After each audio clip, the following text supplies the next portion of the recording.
Once, in a village nestled between the rolling hills and the murmuring creek, there lived an old carpenter named Salomon, who had spent his life shaping wood, crafting it into tables and chairs that held the stories of families and the weight of countless weary souls. And beside him always was an old dog, a mix of mottled browns and greys, whose name was Gale, for the wind seemed to play in his fur as he bounded carelessly through the meadow beyond their workshop.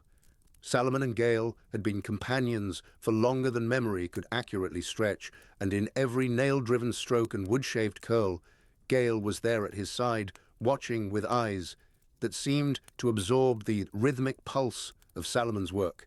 No hint of restlessness in his gaze, only a deep, abiding presence that could quiet even the busiest mind.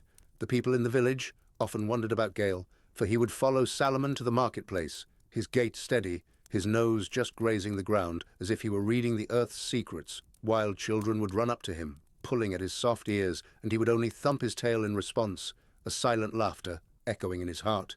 Yet there was something about the old dog that troubled the villagers, a question unspoken but ever present whenever their eyes fell upon him.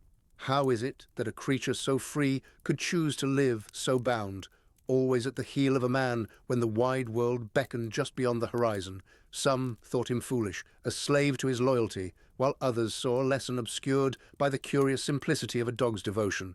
But none dared ask, for the answer seemed to hide beyond the edges of understanding. One chilly autumn evening, as the golden leaves skittered across the cobblestone paths like whispers from forgotten dreams, Salomon sat by his fire, seasoned wood crackling with the stories not lost, but transformed by heat and time, and Gale lay curled beside him, their shadows flickering against the wooden walls. "Why do you stay, old friend?"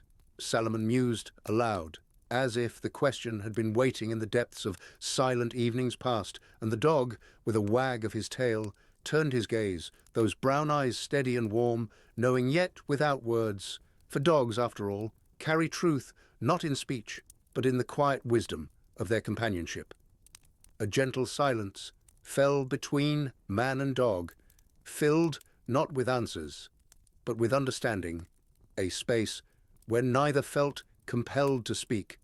For sometimes the most profound knowledge comes not from the bright light of reason, but from the gentle shadows of quiet reflection. And so they sat, elder and hound, as the night deepened, feeling the weight of the world grow lighter in the presence of shared simplicity. And on the dawn of the next day, as Salomon rose with the sun to once again craft his wooden wonders, there was Gale, his constant companion, tail wagging, eyes shining, bearing no answer still, yet suggesting without offering. Life is not always about the destination, nor even the journey, but the simple fact of presence, the act of being there, intentionally, amidst all its encompassing quietness. Thus, Salomon, with Gale by his side, continued shaping the wood of the world, and together they taught without speaking that truly being there is sometimes the only place to be.